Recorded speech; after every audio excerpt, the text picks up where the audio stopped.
Hey, what's going on, guys? This is Chris. We got Dad here. We're about to learn how to cook. Heck yeah. Let's Teach get my it. son how to cook. So let's see. Alright guys.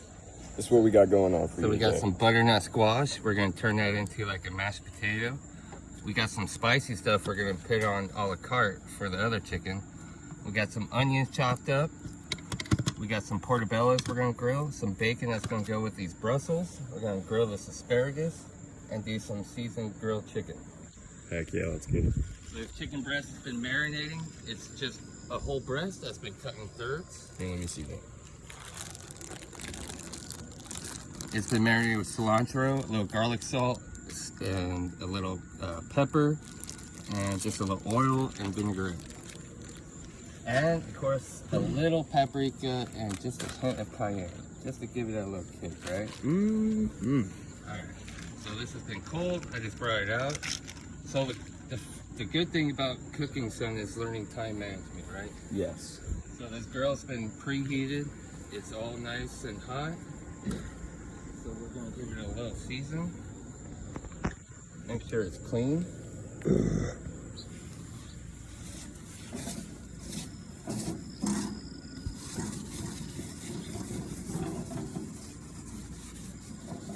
All nice and hot. Just to burn everything off and get it all nice and ready. We'll get it up to 400. In the meantime, we'll take our butternut squash, start heating this up lightly.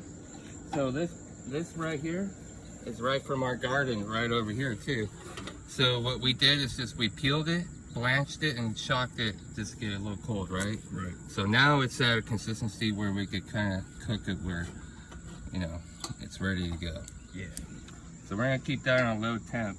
You know, you could use a little stock or anything, but it already has a lot of water content, so I'm gonna just keep a little butter and maybe a little cinnamon sugar, keep it happy. So we'll add a little butter to that, let that temper up. Like I said, son, the perfect thing to cooking is getting everything prepped, and then time management of what you're gonna cook in steps. I gotcha. So we got 2 layers of tongs here. One for the veg and one for the chicken. We don't want cross contamination, right? Right. All right, so let's start grilling these, because our chicken breasts are gonna take about 6-7 minutes to cook. They've been cut in thirds. So they're not like, you know, a full 6-8 ounce chicken breast. It's already like a 4 ounce portion ready to go. So, and before you grill or saute anything, son, you always want to make sure you rinse all your, these are all peppers, jalapenos, Roma tomatoes. They're all from our garden. But you always want to rinse them and dry them, because they already got a lot of water content, you know, right? Right. So you just kind of want to make sure, if you want to get a good sear and a good cook, you don't want all the extra water on top of your veggies or saute or grill. All right, let's get these all nice and oiled. All these have been split open. I took the seeds out, membrane out and stuff already. But we're just gonna roast them whole. It's almost like a sauce. This is how you'd make a salsa, but we're just making it a little more just fresh, like fresca, a la carte fresca. The outdoor way. Yeah. Then we just cut that up and it's ready. Let's get our portobellos. We'll do the same thing with these. So now I just touched, you know, jalapeno, so you gotta be careful, because anything else that you touch from there is gonna kind of pick up that. Jalapeno. Heck yeah. That stuff will stick on you, you know. You gotta be careful. Every time you touch that stuff, you wanna wash your hands. You don't wanna touch your eyes or anything else. So a lot of people like to marinate these. These are portobello mushrooms. They're just cat mushrooms. Just took the top, peeled off the top. I don't like marinating them, because once you cook them, it's just soggy. There's no texture left to it, right? Right. I want some texture and flavor left in my mushroom. So this is just a seasoning of, that's the brown sugar, and that's the cinnamon sugar, that's the onions, here's the seasoning. So just a little salt, cayenne, just a little bit paprika, garlic, a little bit of sugar, because I like a little bit of sugar just to balance things out, just so it's not too salty. I mean, we kind of grow up lately, you know, in our culture where we're used to having salt and sugar on our palate. Right.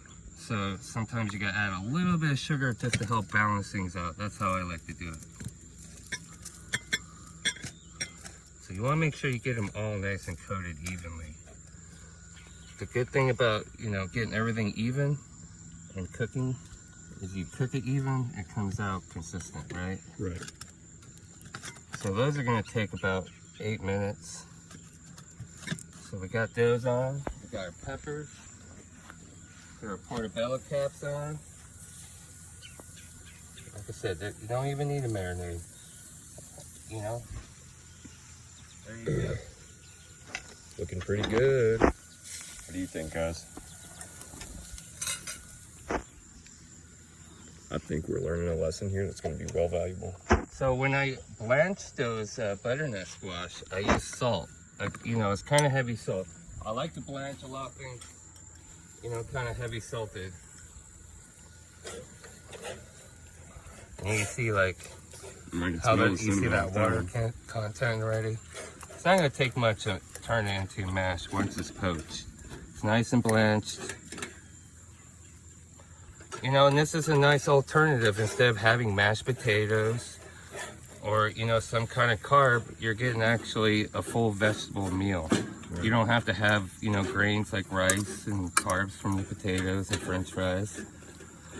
You could get your satisfaction and texture from, you know, root vegetables still without having to use any carbs.